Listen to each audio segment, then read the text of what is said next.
everyone. A big welcome back to the Nick Elston Show. Still the very imaginatively titled Nick Elston Show. I ran out of ideas.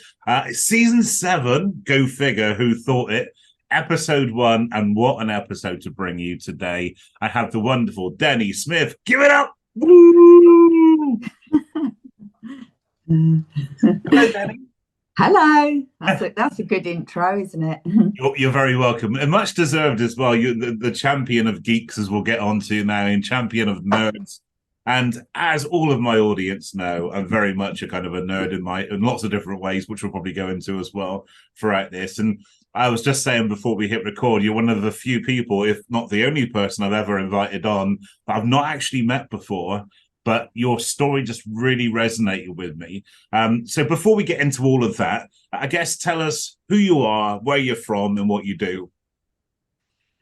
Okay, so I'm Dennie Smith. I'm 61. I own a hair salon. So I've actually been in the hairdressing industry for about 40 years. Mm-hmm. And sitting in the salon 5 years ago, gossiping with the customers like you do, talking about dating. It's a very long story. We wouldn't have enough time to go through it all. But basically, I set up a dating site to find my daughter a partner. We are still looking, sadly. Okay. We're still looking. Any 6 foot tall, dark, handsome men out there, get in touch. Straight into my DMs. See, that's a way to kick off a new season. Well, there you go. And so, yeah, that is still running. It's called Traditional Dating Club. But a very good friend of mine that's very well known within the dating industry has taken that one over. Mm-hmm. And I consider myself really geeky. My geeky passion is military history. Okay. And what defines a geek to me is somebody that is really passionate, that when you're talking about your said interest, your eyes light up and you just get really excited and everything else. And that's me. I watched a really good war film last night, actually. That's another story. And so it was quite unusual for a woman to be that interested. I collect memorabilia. I've got an air raid siren in my hair salon, lots of war helmets, all that sort of thing. So I'd gone on a history trip, and not with my husband, because sadly he doesn't share my passions. Okay. And so I took myself off on these history trips, and obviously met a group when we were out there in France and Belgium. There was 12 of us on one of the trips, so it was 12 military enthusiasts, 10 men and 2 women. And I thought to myself, God, it would be so great to have a site with people like us. So when I first launched it, I actually thought of, if you like, the more mainstream hobbies, so history and that sort of thing. But actually, the members, I think we've got, I've lost count, I do check every day, but about 2,600 and something members at the minute. Wow. But nobody has just written one passion, which I love. They might have put Lego, Stranger Things, Warhammer, some of the things I had to actually look up. I didn't actually, being honest, I didn't know what Warhammer was.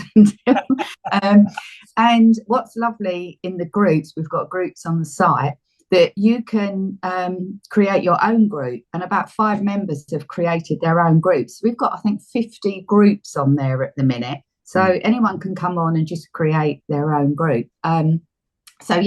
So Geek Meet Club was born, and it's a social networking and friendship site with a bit of everything on there, a bit like a fun platform for self-confessed geeks.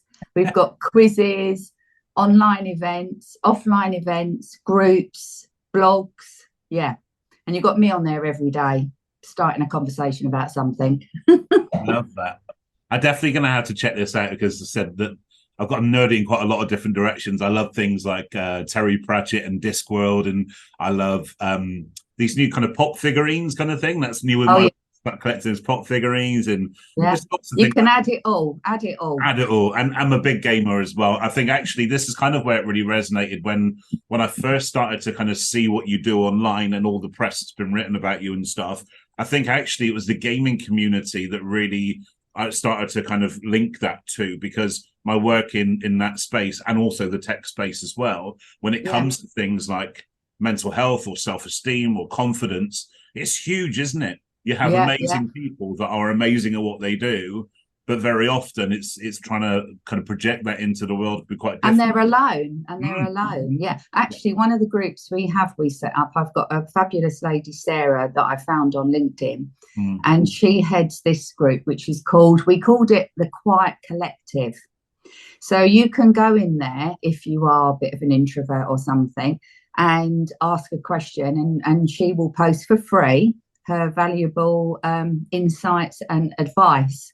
And we also have Frances, who is a official dating coach, relationship expert. Yeah. So we've got 2 experts on there that aren't charging, heading up these groups for members to go and ask advice. So we're trying to touch every base, to just look after people and make it a good experience on there. It's an interesting one as well. Over the past kind of few years with things like lockdown, and a lot of people have discovered that how they tick is not necessarily how they thought they talked, should we say. Things like a rise in introversion or social anxiety, or even just a simple change of priorities. It's been quite an interesting time for kind of self-discovery. So these places where people can go are crucial. I mean, you things like you've mentioned Warhammer. You have lots of different elements of online gaming that have that element of community. And I think that's the thing that we've all missed over the past few years is community, commonality. Yeah. And that's why I love what you're doing. You're giving people that wouldn't necessarily actively find it a place to go.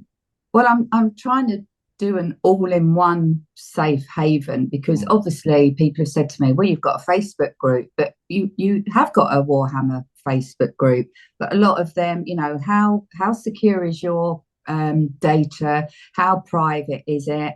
And obviously on Facebook you've got lots of annoying pop-ups, and there are people that like more than just one subject, and I can say that looking at all the profiles, because as I said, nobody has just put one subject. I mean, some of them have probably got 15 really amazing things.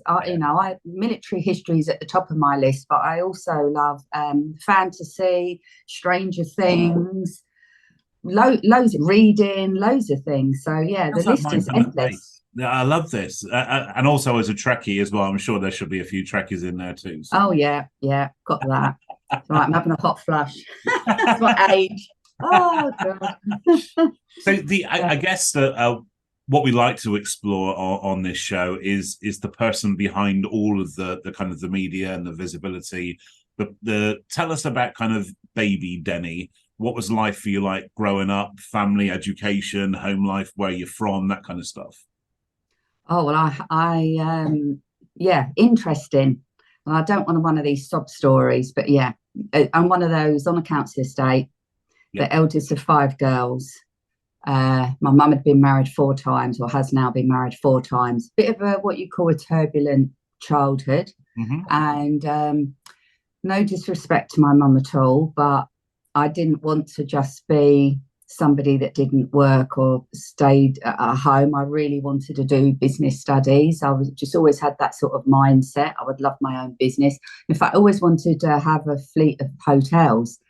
And nice. I had a Saturday job in a hairdresser's, and I then, when I was leaving school, had a place at college to do business studies, and I just started, but my mum talked me into doing hairdressing. I think more so because she wanted her hair doing. So I left my college place and did hairdressing, but I didn't enjoy it. And I actually left just before I was due to qualify. And I went to work in one of the big department stores in perfumery. And I worked for Estee Lauder for a while. Okay. And then where I worked in the Mall, they always had promotions and things going on. So it was always me on the microphone, talking about promotions and things. And I was headhunted by the salon upstairs, and I went up there to be a receptionist and ended up being manager. And I've worked now in 7 salons and brought my own age 57. So when I'm there, I'm on the desk, meeting, greeting, stock, shampooing. I'm the one that cleans the loo. I'm the one that washes the floor. So I'm very hands-on. But yeah, since I started the dating, the press liked the first story. Yeah. And since then, I've just not stopped being in the press. So I'm in the press regularly. I think I've done every radio station, every national paper, Australian TV breakfast, Talk TV last weekend. Yeah, just talking about dating, or I talk about the salon. I've talked about the effects of COVID in the salon. I've even talked in the Times about not having a pension. So Yeah. yeah, I've talked about everything. And but I'm pretty much a one-person band. I run the salon on my own, and I do all of this on my own. I do have a web developer, and I've just found a lovely lady from LinkedIn that started my blogs and social media. Yeah. But I need money. You know, as with all builds, it's run over bloody budget as usual. Of course. So you've So launched a crowdfunding campaign, haven't you? yeah, I've launched crowdfunding. That was just sort of one thing. I also pitched on Dragon's Den last year. Oh wow! How did it And go? yeah, I got 5 no's, and sadly they didn't even blimmin' air it. It was very annoying actually, and that was a really downtown time actually, because I would, you know, COVID, like most people, knocked me for 6. I'm a very organised, hyper, crazy person. So to be shut down for that amount of time did not do my mental health any good. And I hate jumping on that bandwagon, but I am a very anxious person, Yeah. and I couldn't bear it. And so I launched the Geek. Obviously, all the money I've had has just come from the salon money, which has been hit hard, obviously, since locking down for 8 months. And the BBC, I got an email from the BBC saying, we'd found you online. Did you want any funding? Do you want to reply? Which I thought was actually a scam at first. And when I finally agreed, and my family said, no, you know, you're too early on. But anyway, long story short, 10 weeks of interviews, videos, Zooms. My folder is like that thick that you had to do. It was sort of 3 weeks before the date. I pulled out because I just said it's too much. It's stressing me out too. It's just too much. I was reciting my pitch in my sleep, you know. Yeah. And they were straight on the phone, and they said, no, you're the only person that's been given a date very early on. We really believe in you, and all that rubbish. So I headed up to Manchester. I'm South London. And the night before, and my call time was 12 o'clock on the day. And I'd previously got a T-shirt made which said about geeks and dragons on it. It was really cool. And they loved it. In fact, they wanted me to get a couple, but it was a one-off because it was on Etsy. So I'd gone up there, had my T-shirt on and everything. Oh, sorry, doorbell. All good. So I got there at 12. I went on at 6:15. And at 5:45, we did a run through with the whole of the production team. So 20 minutes before I was going on. And then they said to me, you can't wear that T-shirt. I was like, I've been wearing it for 6 hours. So I just had to chuck a T-shirt that I had in my bag. So that threw me. And it was a really cool entrance. I had a couple dressed in wedding gear, like a bride's dress and a tuxedo, with Cyberman helmets. And it was flashing lights and everything. It was so cool. But yeah, they weren't keen. Sorry, lemon dogs.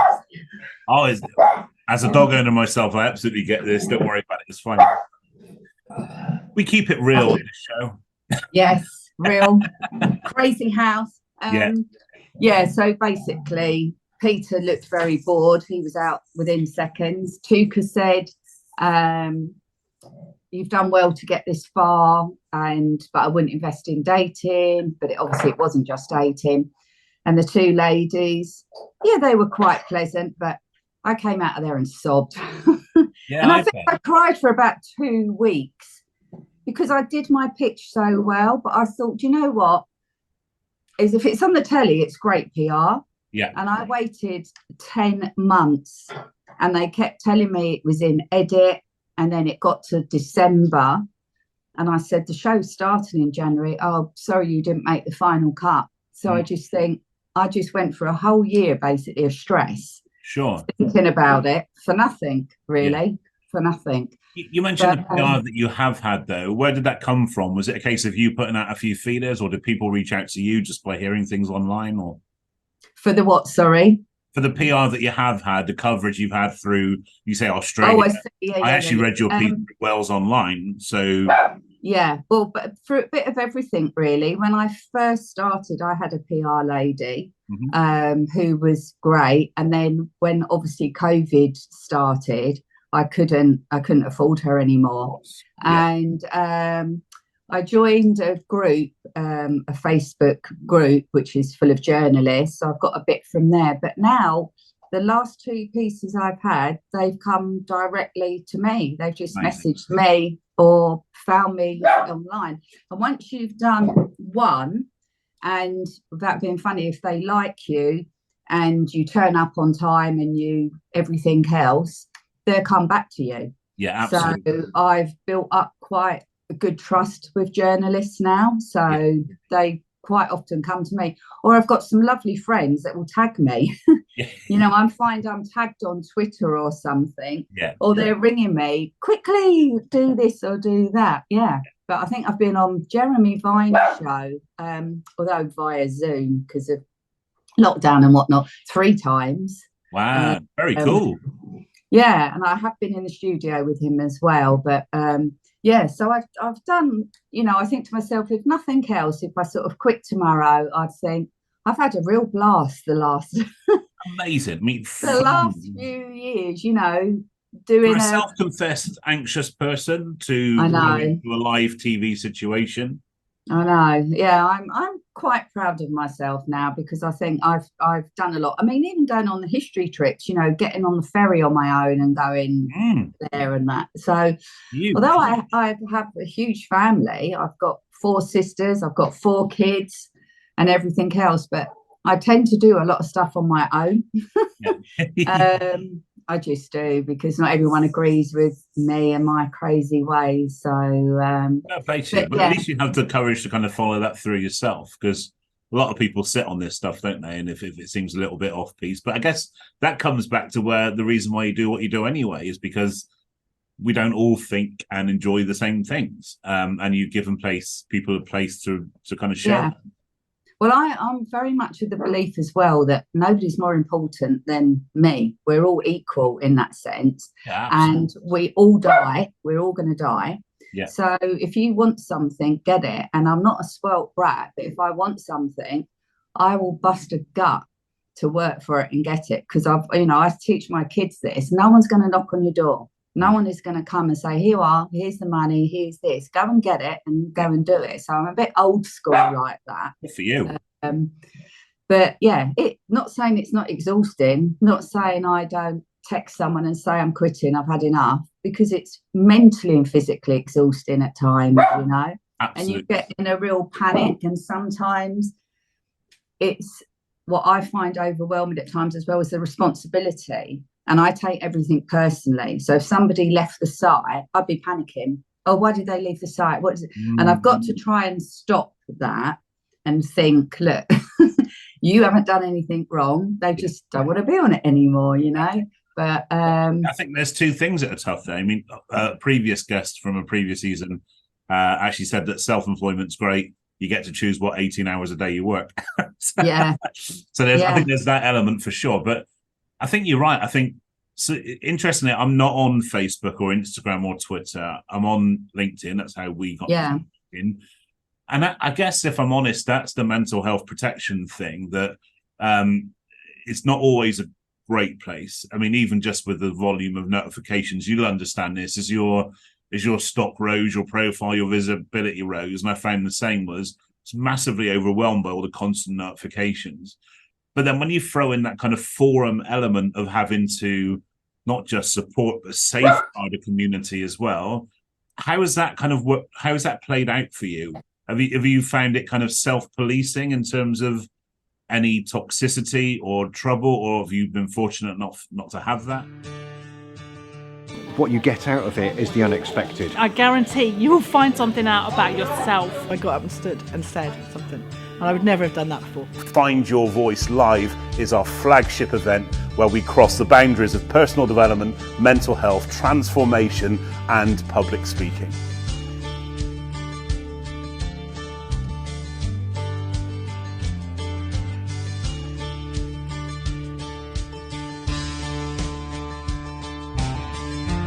And I just find it a really, really good, safe place to stand up and talk.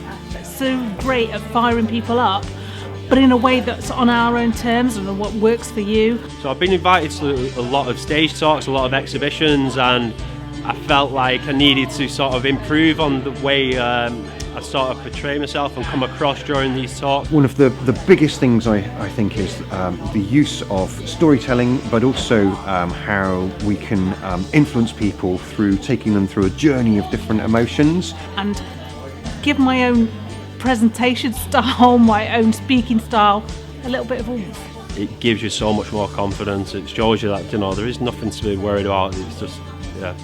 If someone's really on the fence about this, I would just say, what have you actually got to lose? It's all about getting out of your comfort zone, and this will do it in a very organic and enriched way. Definitely come to this event. Yeah, just come. Just commit to it, just go for it. Well worth the 3-hour journey for that.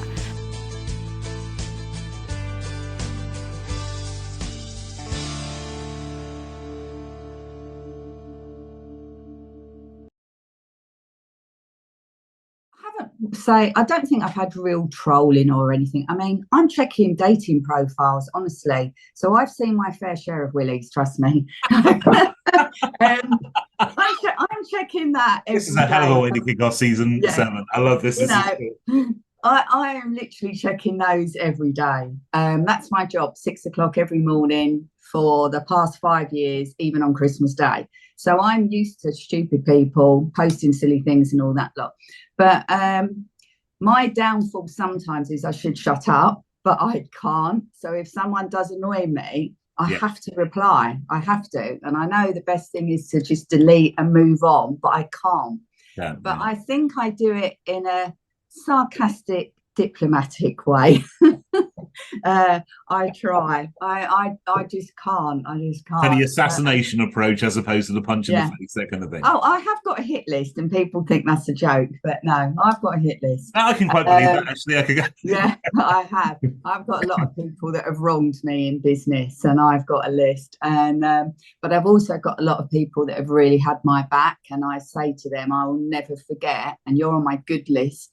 And you know, when I've made it, you will be remembered, you know. But yeah, I mean, it's not annoying because that sounds rude, isn't it? But you know, if it's your birthday, or recently it popped out that I'd changed my job. I think it's just because I changed my title on LinkedIn, and there were, God, hundreds of congratulations. But I replied to every single one. And I always will reply to every single one, because what I really hate on social media, on LinkedIn and Instagram, is that the big boys, what I call, or the celebrities, post and don't reply to one person unless it's their celebrity friend. Yeah, I agree. So you're basically on there purely for the attention, for us little minions to look at you and message, but you're not interested in us. Yeah. So I just think your style, I just think it should just be a celebrity one. You just all chat amongst yourselves, you know. Let's us normal people get on. But you know, I love James Watt from Brewdog. Oh yeah. Because he's what I call a big boy, and he always replies. He does. And I really have a lot of respect for that, you know. And he's not replied in the context of some sticky situations as well. Yeah, and he's not just posting for the attention. He's actually engaging with people. And I see, so I've stopped following, you know, I'm not going to mention names, but I've stopped following some of the celebrities or whatever, because they just don't reply to one person. Yeah. Yeah, and I just think, why, you know, I'm not going to feed your ego by adding and, you know, replying, and you're just not going to acknowledge it, sort of thing. Yeah. So yeah, I'm just very down to earth. So yeah. I mean, we've spoken about before. We've spoken about where you are now. Obviously, there's an ambition to grow this and to crowdfund as well. Talk more about the reason why. So you mentioned that one of your daughters was not really enjoying the dating game as it stands in society right now. Yeah. But actually, as somebody who's long out of the dating game, tell us about the dating game right now, away from your site. What was the problems that your daughter was having, and what was the reason why you decided to do what you do? Well, I think it's all the standard. It's just the basic things you hear all the time. So it is the unasked for pictures that you're sent, the ghosting, which is when you're chatting and then they just blank you don't hear from them again, or you go on a date and then you never hear from them again. So people basically lose their balls on online dating. They haven't got the courage to say thank you but no thank you or whatever. So I think that's a big problem. But then on the other side of it, yes, it's lovely. When I met my husband, it was in the 80s and it was very easy to meet people. Obviously, we didn't have phones, we didn't have social media, but times have changed, and that's it. Social media isn't going anywhere, phones aren't going anywhere, and sadly, a lot of venues are closing. So dating apps, I actually think are fine. It's how you use them, and so many people aren't using them properly. I think Tinder has something like 82 million people, globally. Of course, you're going to meet somebody, but you generally have got to kiss a lot of frogs. So I think you've got to join the right site, do your research. I would always send a question into customer service, see how good their response is, what they actually think of you as a potential user. That's one little tip I say. But be clear on your profile. Put a photo of your face smiling and what you're looking for. I can't even tell you. I've had avatars. I've had so many profiles where it's just a cat or a lion or glasses or just whatever, and then a stupid bio. So think about it. You'd probably put more thought into it if you went to buy a car. Then you would, you wouldn't buy a car that had a blooming cover all over it and didn't have the logbook and everything. So if they're used right, they're fine. And I think as well with online dating, people forget that you're actually quite lucky because you're the one that's in control. So you're doing it from the comfort of your own home, and you're doing it how often you want to. You haven't got to spend 10 hours swiping a day. Just do an hour every other day. It's up to you. And you're in control when to message somebody and when to message back. So, there are a lot of issues, and I hear 80% all the bad stuff.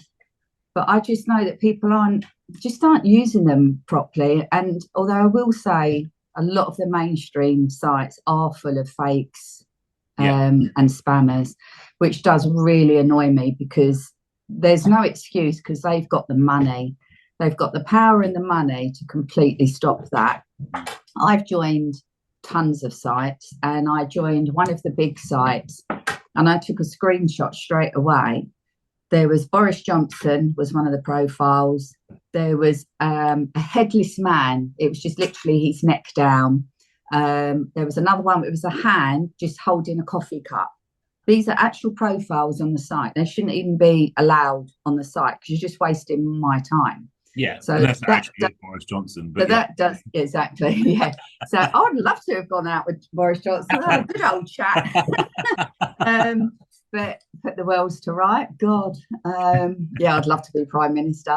But away from the technical side of things, the actual platforms per se.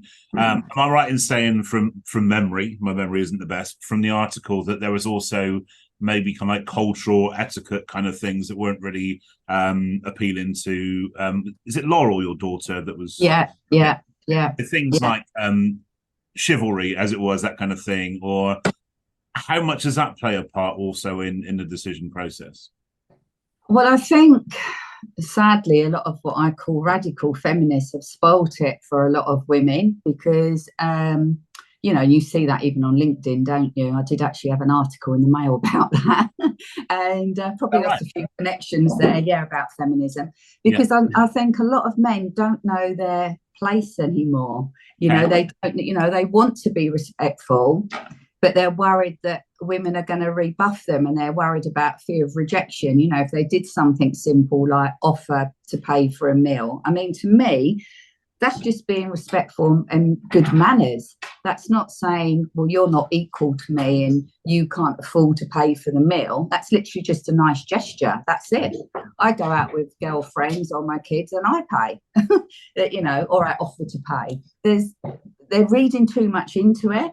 And whereas once upon a time, obviously, men enjoyed being appreciated and they would quite like to open the door and all that sort of thing. But now I hear from so many men that they think, well, I can't be bothered because, you know, I don't want someone shouting at me. If I offer her a seat on the train, she's going to give me abuse in front of everyone. So that's actually spoilt it for a lot of women and men that still do want, if you like, that traditional way of dating, those sort of values, you know. But even Laurel being the younger generation, that's something that she still kind of values. And her friends, and her friend. And it's funny, I haven't watched it for a couple of seasons, but when I did watch Love Island, I loved it when they were in their 20s, and I loved it when one of the guys, there's a scene where one of the guys takes the girls out for a dinner. And he pulled the chair out for her and she said, "Oh, you're such a gent." And she loved it because there are still tons of women and men that really do enjoy that. And, you know, men like that. They like to feel, oh, I've done something nice and, you know, that made her happy. We're not talking being gushy and creepy. We're not saying, oh, you're beautiful every 5 minutes. You know, that it's just being respectful and manners, and that's it. And I just think, you know, my daughter will tell me, and same as a lot of customers in the salon, and that just men are just quite rude now. And obviously the downside of the apps is the choice. Yeah. Because if you match with a woman and she doesn't reply to you within half an hour, you've unmatched her and moved on to the next. Because you could easily be talking to 200 women in 1 week because there's that much choice there. Yeah. And that's the sad bit. You know, when I was dating, there wasn't. You went to the local pub or the disco. It was called a disco then, and there was obviously just a few local fellas in there, and that was that. Yeah. But yeah, so it has changed in that sense, which I just think is really sad. I just think, you know, men shouldn't be afraid to be gentlemanly. You know, they should do it. And if a woman is rude to them, well, that's her bad, not them. You know, and I've said that to guys in the shop that we've got on this subject, and they said, "Oh, I offered a woman a seat and I've got nothing." But I said, "Oh, I hope that doesn't stop you doing it again." And he went, "No, that's her being rude." Yeah. But a lot of men, it would think, "Oh, I'm not going to do that anymore. It's not worth the grief." And I just think that's sad. All the time, there's always dynamics in play. At a point where lots of culture change. I think this has come up many times across the past season of, I think, the rise of things like cancel culture, as you say, that kind of fear of rejection, that a lot of people are scared just to even ask questions about things they don't even understand now, or to ask the questions actually whether somebody wants to be treated or spoke to or whatever a certain way. I think for me, and this came up this morning in a conversation with somebody else, actually, it's about asking the question, actually, isn't it? If you don't understand, it's asking the question. But a lot of the time we're afraid to ask questions about things we don't understand. Yeah. And obviously with all the PC stuff, I just think I'm literally speaking from experience, from hearing it from members and hearing it from, we have around 290, 300 clients a month in the salon. So I speak to a lot of people. And they're saying the same, "Oh, I don't know if I should say that and I shouldn't say this." So everyone's just keeping quiet and not speaking and not communicating. Which I believe is actually more damaging than or 100%. Just as damaging as being, because, you either blindly agree with somebody, not knowing the reason why, or you blindly disagree, and either are equally destructive. I agree. It's actually about asking better questions, and it's interesting though because actually said the assumption would be it's a generational thing, but it doesn't seem to be a generational thing. No. More of a cultural thing. Maybe it's an upbringing thing. Yeah. No, absolutely. Yeah, because as you said, you would think that people in their 30s and younger wouldn't want, traditional, wouldn't want the guy pulling the chair out, but actually they do. They do. And as I said, Love Island was I loved it. It was just a prime example. And you know what the contestants are like on there. I loved it. She said, "Oh, you're such a gent." And, and I just think that's really nice because, it's just about manners. And I just like that. The same as I'd hold a door for anyone. Doesn't mean whether it's male, female, or anyone. It's just being polite, isn't it? Absolutely. And it's just taking care of the other person. Yeah. And I think that's just got a bit lost, the old style of manners that's just got a bit lost. I've heard stories where people are chatting on apps and then they arrange to go on the date and the guys have said, "Oh, meet me there."